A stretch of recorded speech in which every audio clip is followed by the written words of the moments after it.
अपना पूरा राजपाट, अपने 3 बेटे हैं और इन 3 पुत्रों में से किसी एक को पूरा राजपाट देना है। एक को राजा बनाना है, एक को पूरा राजपाट देना है। पिताजी ने मन में विचार करा कि मेरे 3 बेटे हैं और मेरे इन 3 बेटों को, मैं इन 3 पुत्रों को, इन 3 बेटों को मैं ये पूरा राजपाट देना है, तो मैं कैसे प्रदान कर दूं? इन तीनों को मैं कैसे राजपाट दे दूं? इन तीनों को मैं कैसे प्रदान कर दूं? तीनों ने विचार किया। पिताजी ने विचार किया। अभी अच्छा चल रहा था, फिर गड़बड़ कर दिया आपने बाबू। पिताजी ने विचार करा कि इन 3 पुत्रों में से मैं किसको राजपाट दूं? इन 3 बेटों में से मैं किसको राजपाट दूं? मेरा बड़ा बेटा, मंझला बेटा कि छोटा बेटा? मंझले को दूं कि छोटे को दूं? कि मंझले को दूं कि बड़े को दूं कि छोटे को दूं? मैं राजपाट दूं तो दूं किसको? मैं किसको प्रदान करूं? अब पिता ने ये बात का स्मरण किया और अपनी धर्मपत्नी से कहा कि मेरे 3 बेटे हैं, बड़ा, मंझला और छोटा। इन तीनों में से मैं अपने राज्य का पूरा राजपाट किसके माथे करूं कि मैं एकदम फ्री हो जाऊं और बेटा इस राजपाट को संभाल ले, बेटा इस राजपाट को जान ले। मैं किसको राजपाट दे दूं तो दूं किसको? प्रदान करूं तो प्रदान करूं किसको? कहूं तो कहूं किससे? धर्मपत्नी बड़ी समझदार थी और धर्मपत्नी इतनी समझदार थी कि धर्मपत्नी ने अपने पति से कहा कि एक काम करो, ये राजपाट आप एक काम करो, अपने गुरुजी से पूछो और आप अपने गुरु के पास जाओ, अपने गुरुजी के पास जाकर विनय करो, निवेदन करो और उनसे पूछो कि ये मैं राजपाट बड़े बेटों को दूं, मंझले बेटे को दूं कि छोटे बेटे को दूं?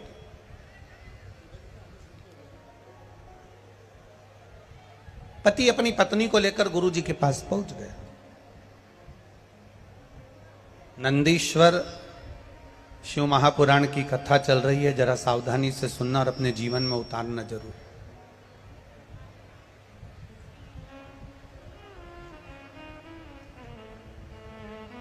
जितने लोग खड़े हैं उनसे निवेदन है, जहां जगह मिल जाए वहां बैठ जाओ। कल हमने जजमान परिवार को भी बोला था, कार्यकर्ताओं को भी बोला था कि पंडाल बढ़ा देना, पर पंडाल नहीं बढ़ा। उसके लिए हम क्षमा मांगते हैं आप लोगों से। हम क्षमा मांगते हैं कि आपका पंडाल नहीं बढ़ा, उसके लिए हम इस व्यासपीठ से क्षमा मांगते हैं कि आप लोगों के बैठने की व्यवस्था नहीं कर पाए। और आपसे निवेदन है कि जहां जगह मिल जाए, भले पंडाल के बाहर, आप जहां जगह मिले वहां बैठ जाइए। और बाहर से आने वाले अतिथियों से निवेदन है, अगर यहाँ पंडाल नहीं बढ़ रहा है तो आप अपने घर से आस्था चैनल पर कथा सुनिए, और अगर आ रहे हो तो अपने साथ में एक छाता या एक चादर लेकर आना, जिसको पकड़कर आप आराम से कथा श्रवण कर सकें।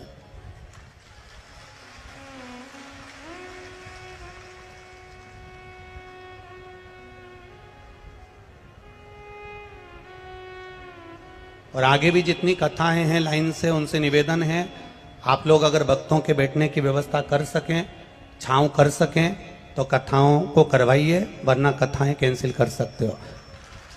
निवेदन है आपसे। अगर भक्त धूप में खड़े रहें और उनकी व्यवस्था नहीं हो सके तो ऐसी कथा करने से कोई लाभ नहीं है। आप लोगों से निवेदन है, जहां जगह मिल रही है वहां रज पे बैठ जाओ, जमीन पर बैठ जाओ, और अपने आसपास में जो छाते हों, चादर हों, उसको सिर पर डाल के आराम से आप लोग बैठ सकते हैं। हर हर बोल बम का नारा है। शिव कथा कह रही। 3 पुत्र हैं और इन 3 पुत्र, बड़े को मैं राजपाट दूं, मंझले को राजपाट दूं कि छोटे को राजपाट दूं, ये विचारणी है।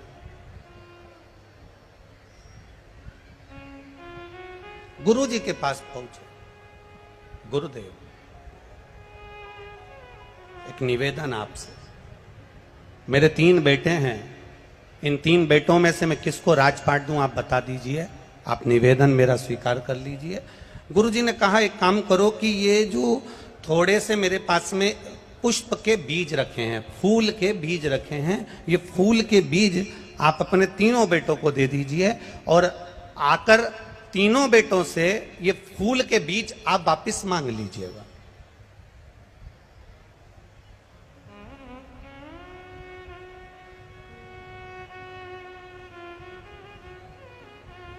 अगर ये फूल के बीज आप सुबह आप जाओ तीर्थ करने के लिए, 8 महीना, 15 दिन, 20 दिन, 1 साल, 9 महीना, 6 महीना आप तीर्थ कर कर जब आना, तो ये फूल के जो बीज आप अपने 3 बेटों को दोगे, उनसे आप मांग लेना, उनसे आप प्राप्त कर लेना।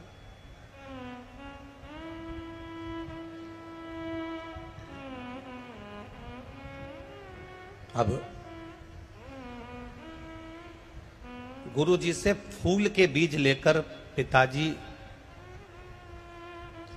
अपने बेटों के पास पहुंच गए और अपने पुत्रों के पास पहुंचकर उन्होंने कहा कि ये पुष्प के बीज हैं बेटा, तुम तीनों रख लो। मैं जब तीर्थ कर कर आऊंगा 8 महीने बाद, मैं आपसे ये तीनों से ये बीज ले लूंगा। बस इतना ये बीज आप संभाल कर रखना और उसको संजो कर रखना, संभाल के रखना। 3 बेटों ने बीज रख लिए। पिताजी 8 महीने के बाद जब वापिस लौट कर आए और 8 महीने के बाद जब पिताजी लौट कर आते हैं और लौट कर आने के बाद उन्होंने बड़े बेटे से पूछा, बेटा हमने आपको फूल के बीज दिए थे, पुष्प के बीज दिए थे, वो कहाँ हैं?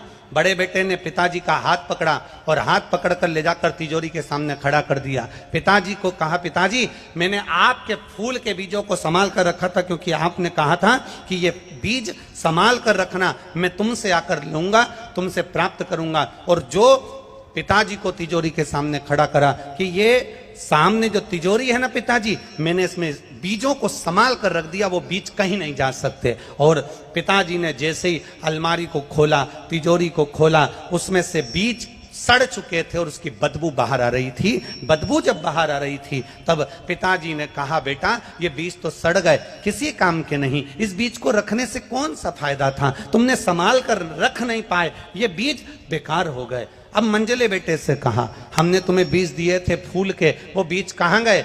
मंजला बेटा कहता है, पिताजी उस बीज की कीमत अच्छी मिल रही थी, मैंने बेच दिए।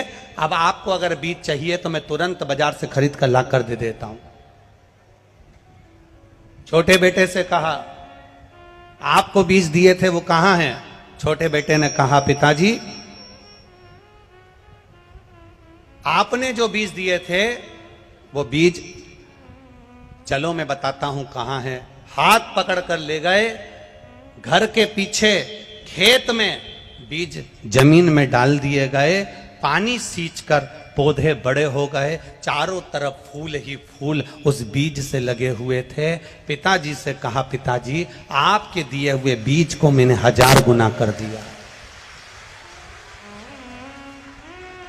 आपके दिए हुए बीज को मैंने 1000 गुना कर दिया, लाखों गुना कर दिया, करोड़ों गुना कर दिया। ये बीज बस पिता समझ गए कि ना बड़े को देना है ना मंझले को देना है, छोटे को अपनी सत्ता प्रदान कर देना है। शास्त्र कहता है भगवान ने ये संपूर्ण जो हमारा जीवन दिया है, मनुष्य की देह दी है, मानव का शरीर दिया है, ये बीज रूपी जो मानव का शरीर दिया है, ये कोई साधारण नहीं दिया। इस बीज के महत्व को समझो, इस मानव के शरीर के महत्व को समझो। बड़ा नहीं समझ पाया, उसे तिजोरी में बंद कर दिया। इस शरीर को हम ढक कर रखे, बांध कर रखे, संभाल कर रखे, क्रीम पाउडर स्नो लगा कर रखे, साबुन में धो धो कर रखा, ये शरीर आखिरी में बेकार ही हो गया। फिर इस कई लोगों ने इस शरीर को बेच तक दिया, ये शरीर को ले जाकर गलत कर्म में लगा दिया, आड़े टेढ़े कार्य में लगा दिया, ये शरीर बेकार होता चले गया। फिर तीसरा था, इसने इस बीज को पृथ्वी में बो दिया और फूल प्रकट कर लिया,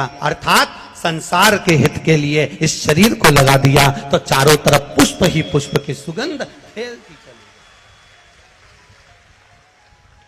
इस बीज की सुगंध संपूर्ण ब्रह्मांड में फैलती चली गई।